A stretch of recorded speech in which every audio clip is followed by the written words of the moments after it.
what's up, everybody? Here we are, episode 5 of I'm Slept On with I'm Coming. Here we are with Josh. So, Yes, pronounce your sir. name? Yes, sir. Josh Akpovwa. Akpovwa. So, you originally from Houston? I was born in London, but yeah, I moved here when I was 10. Oh, so you was born in London? Yeah, I was born in London, United Kingdom. Oh, really? Yeah, I could hear the accent. Yeah, I lived there for I got it a little bit still. I lived there for 10 years. 10 years. Or So 9 years. explain the 10 years that you were there. I mean, I know you're young, but you still, I mean, at 10, you still kind of remember some stuff. Actually, I kind of like basketball down there, but like it's not that popular. So like there'd probably be like one group of people playing it.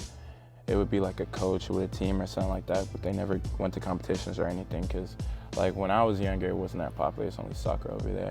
So when I came over here, that's when I really started getting like actually like practicing basketball because everyone was playing it besides football. So you fell in love with it over there. You just didn't have the opportunity or tools to really get better. Yeah, for the most part. I mean, I got a basketball hoop before we left. I think it took us like 2 years to get it. It was crazy because they don't play basketball. When I was younger, I don't play basketball over there. So did you play soccer? I played a little. I wasn't that good, but yeah, that's when I really fell in love with basketball. Got you. Because So I watched a lot of it. you wasn't like, I would put it. So you wasn't always the top. Was you always the tallest kid around at your age? Yeah. You was. Yeah. Oh, so how was that being? It was cool. It kind of already put me in that leader role that I had to take up, and it's just. It's overwhelming every day asking you like how tall you are and stuff like that, but like it's cool. I think it's a blessing. It's definitely something I take advantage of in my game and stuff like that. Got you. So how tall were you around that before you, I guess, came to the States? I'd say in like 4th grade I was like probably like 5'8", maybe 5'7". Yeah. I grew. You're probably not gonna believe this. I grew 4 inches between freshman year and sophomore year. So you was like 5'10"ish, and you. I was 6'2", and then by the start of like sophomore year, I was like 6'5", 6'6". I was like 6'2". I'll say 6'3". I'll say 6'3" freshman year, and then I grew to like 6'6" by sophomore year. Dang. And I was 6'9" senior year. You 6'9" right now? Yeah. Ooh-wee. Man, so fell in love in London. So are your parents originally from London? My parents are from Nigeria, but they schooled in London, and then they had us over there, me and my siblings. Oh, so how many? I have 2 siblings. My sister, Jade, she's a junior, and my brother, he's in 7th grade. Okay, year, yeah. So did one of your parents play basketball? My dad played, but like not like that. Nothing competitive or nothing. That's he funny. just has height. Yeah. Yes, sir. Oh, so your dad's tall? Yeah, my dad is 6'5", my mom's 5'11".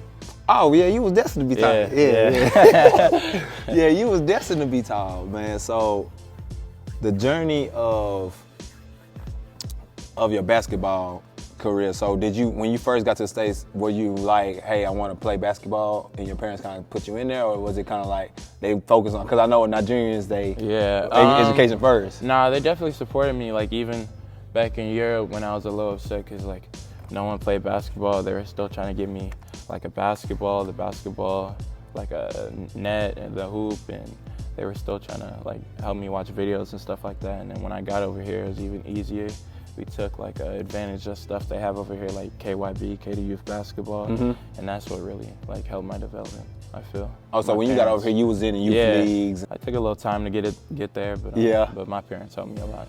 Yeah. That's good that they like, especially coming from that culture, like where it's academics and education, like it's dope to see like that they really support you and everything, like helping you find videos and putting you in stuff that you're supposed to be in.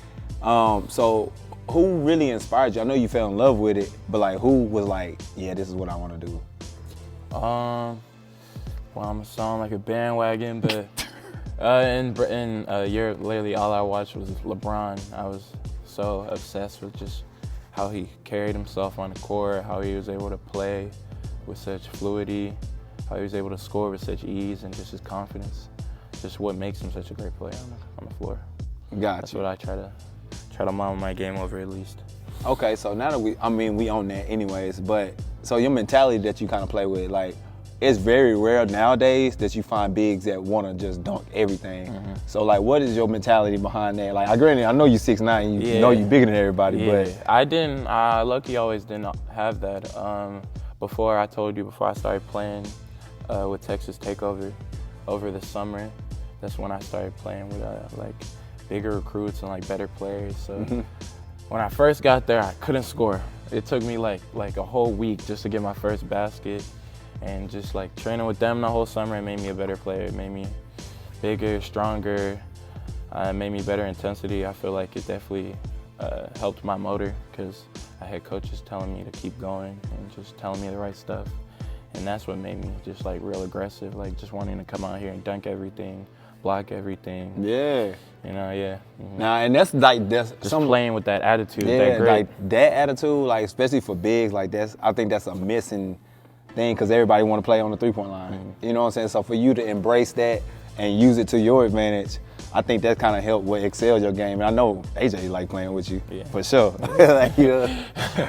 But so your AAU journey, like, was it more like your parents didn't know or you didn't know the process of how to get to the next level? Like you only played with Texas Takeover your last year. Yeah. You know what I'm saying? So like the years before that, you said you was playing with Rudy Poutines, basically. You know what I'm saying? But like, just kind of talk about the AAU. Was it like the finances, or they just didn't know? No, it wasn't the finance. It was really both of us. I mean, it was kind of hard just because coming into the country, I just started playing with my friends, and then it gradually grew. But like, I just thought like you could just play anywhere, and coaches would just find you. But I quickly found that was not the case. That was not the case. No. So I had to get out there and show that I could really play. Yeah, get more exposure.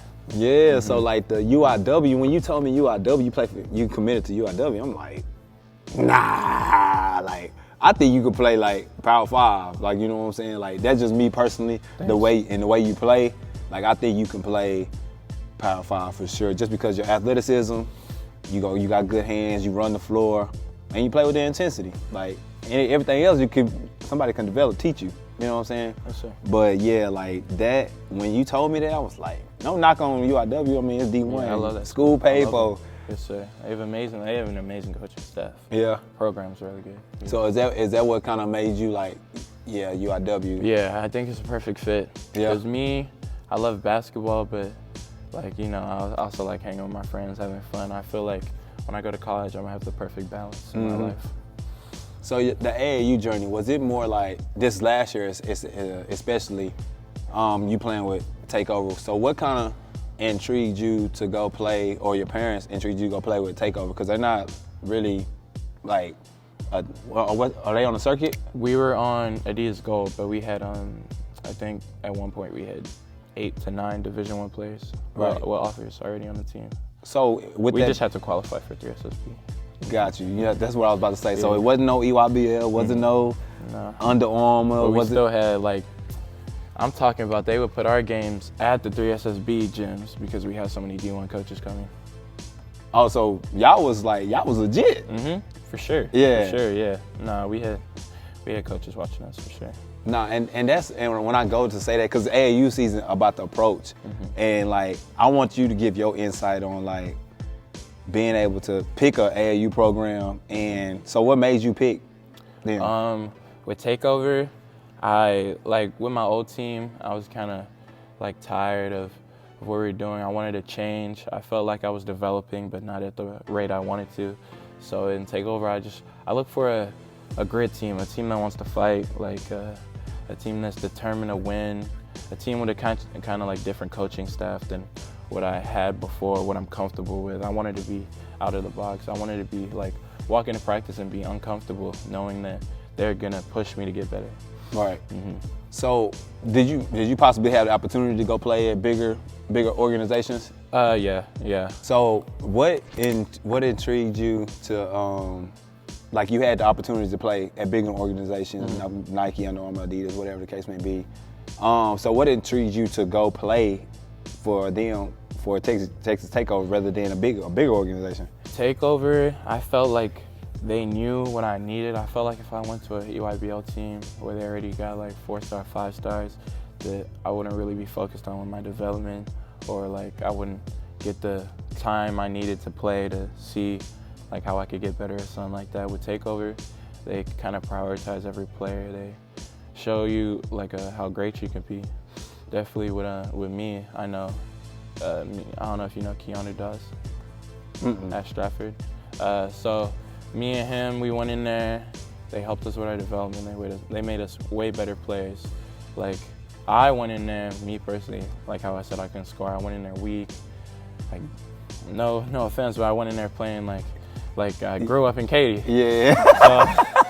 So yeah, that wasn't working over there. So when I went over there, it was good. They got me right. They made me a way better player.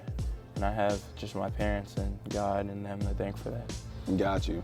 So 7 Lakes. So freshman year, you was on freshman team. But what was the switch that kind of helped trigger? Do you think it was just because of your height that you kind of made varsity your sophomore year? Yeah, not much of a skill? At first, I think it was my height. Yeah, definitely, because I didn't get really that skilled until like mid sophomore year. Okay. So it was my height, and then I said, okay, bet I'm on a team. Now all I got to do is the work. Got you. So were you athletic at that point still? Yeah. I was athletic. Okay. I could dunk, but like I would get in games, have times to dunk, and I would just lay it up. Like I didn't have that mentality until I started playing at AAU. Okay. Nah, man. So you said freshman year y'all was okay. Sophomore year y'all wasn't that good? Sophomore year we were solid. Yeah. We just our first round of playoffs didn't go too good for us. We probably could have made some changes or something like that. That's in the past. Yeah. But the year after that, we had a really good team. The junior year? Yeah, it just came short in the second round. Got you. So what do you think is going to be different this year? This year, I think all of our players are locked in. We have great chemistry this year. It's a young team, but we're a talented team. I think we just work. We just want it harder than everyone else. I know Coach Heston wants it. All our coaches want it. And we know we can make it to state. So it's just mind over matter. If we don't make it, it's us. It's not the team. It's going to be individual. Right. So has he been the coach since you been here? Yes, sir. Yeah. I've played for Coach Heston 3 years, but I've been in the program for 4. Got you. So how is it being coached up under him? It was cool. I feel like I get a different Coach Heston every year. Like I know, like my sophomore year, some stuff we did this year, he would like make us like run or something like that. He would just, but nah, Coach Heston's cool. He's definitely a coach that I need. He's chill. He knows when I'm slacking. He knows when I'm going hard. He knows my motor. He knows how I play. He knows how I feel about something that goes on the court, and he just gets me. That's how he's such a good coach, because he sees every player on our team as one of his sons, and he really understands like how we feel when we play. Got you. So out of your 4 years you've been here and 3 years you've been under him, what is something that you can take from him and kind of take it to the next level just in life in general? Just work, just hustle. I mean, like most people slack because they say they have time, but you rather just want to kill it now so you don't have to regret earlier. Like I'm happy I'm in a position now, but like if I could like talk to like a freshman or something, I would tell him like just keep working hard, because I promise you it's gonna all add up. Right. Yeah, and I think a lot of kids I don't even think it's a lot of kids, because a lot of kids don't know, but the parents, like, they try to wait till that last year. Yeah. Now, granted, you 6'9", so that kind of helps. You know, helped you a little bit. Definitely. But if you were just a guard size, like maybe 6 foot, 6'1", 6'2", 6'3", it's a dime a dozen. Those come a dime a dozen. You don't get a 6'9". Probably been too late for me. It would have been too late. You know what I'm saying? You wouldn't have got the D1 offer. You know what I'm saying? But luckily, you put it in the work. God happened to bless you with the height. You know what I'm saying? So, sure. But yeah, I just think like if parents and kids get on that page early, it's kind of like it'll make that process a whole lot easier for you. Because like I said, I think you play Power 5. So if you would have got on the circuit or got with Texas Takeover early on, imagine what you... Yeah, that could have been crazy. Could have been crazy. Like, you going crazy now, but man. So the hardest thing that you kind of went through in life to this point? What's the hardest thing? Yeah. I'd probably say just overcoming my fears. I had a lot of fears about playing, like I know my sophomore year, that's why That's why I didn't see myself as that player, because I would come out here and be scared I was gonna miss a layup or throw the ball away, and it would just kill my whole game. Like I wouldn't be able to play, won't be able to do anything. So just overcoming that fear, overcoming the fear of my defender, knowing that like it's between me and him. Like I got to be my matchup, and just playing through it, just playing through everything. Because I'm not gonna lie, during AAU, I had trouble playing through like stuff like missed shots and stuff like that. But I've gotten way better at it. I feel like I've overcome it, and it's definitely shown in my game. So just kind of like a short memory. Mm-hmm. Yeah, I mean, next play mentality. Yeah, that's what I'd say. Yeah. Next play mentality. Mm-hmm. And what game did you kind of switch, or did it happen in practice? Let's see. I would say probably the last district game of my sophomore year against Taylor. It was for districts, and we ended up losing by 30. And at the start of the game, I was missing a lot of shots. So I was like, I'm not gonna let like how the game's going and my shots dictate how I'm gonna play. Mm-hmm. So I just started playing better. That's actually the game I got my first in-game dunk on 2 people. Oh! No flex. My first in-game, yeah, on 2 people. It felt great. Well, it didn't feel great because we were down by 30, but like I felt like that was a switch. And then when I started playing with takeover and started getting grit and strong, it just made everything move so much smoothly. Yeah. Mm-hmm. Nah, that's dope. That normally that's what it takes, that one time, and then it just registers. Mm-hmm. But so if somebody came up to you and asked you who is Josh, what would you tell them?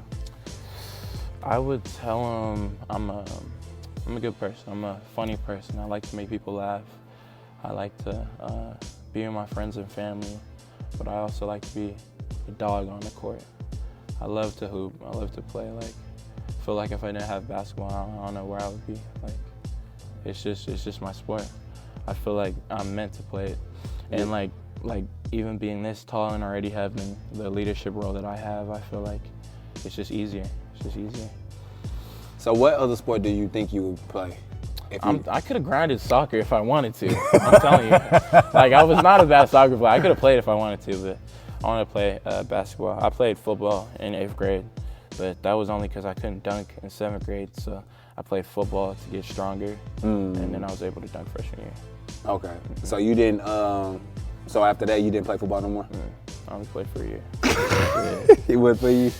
Nah, my parents don't really like the sport, Nah. so. Gotcha, that makes sense. Oh man, that's crazy. So, know you watched the game, LeBron. So just kind of talk about, you said he was one of your idols growing up. So just kind of talk about what that kind of meant for you to actually watch that and everything. It was great. It was like, I know I'm not him, but Right. watching him accomplish something that just makes me feel amazing, because I know I've been rooting for him for so long. Not to sound like I'm bandwagon or anything, he's like a player I want to create my game after, because I love the way he carries himself on and off the court, the way he plays, the way he carries his teammates or stuff like that. So is he considered the greatest? I'd say definitely. And Yeah. I'm about to start commenting it on Instagram. But yeah, I think he is now. Now he is. I thought he is, but I think people should realize he is now. Right. Nah. I ain't gonna lie. When he did that, I was like, man, I'm a big Kobe fan, but LeBron, you might have topped it with that one. I mean, ain't nothing really else to do besides win some more championships. But nah. So what did you think about the Kyrie? Heartbroken. Yeah. Oh my goodness. Me and my brother were just talking about it all day with my dad.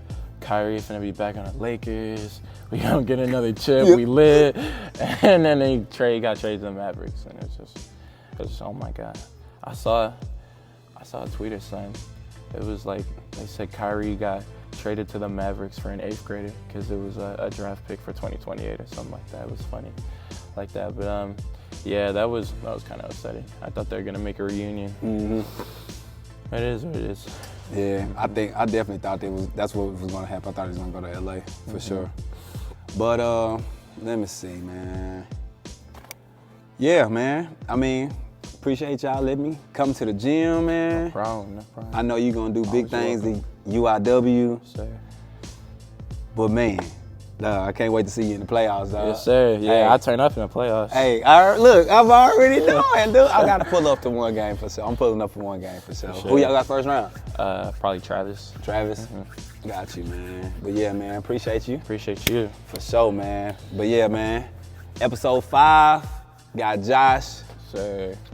I'm coming, slept on. Hey, he definitely slept on, for sure. When anybody talking about anybody, he slept on. Need to be talked about more. Appreciate you. But yeah, until then, we out. Peace.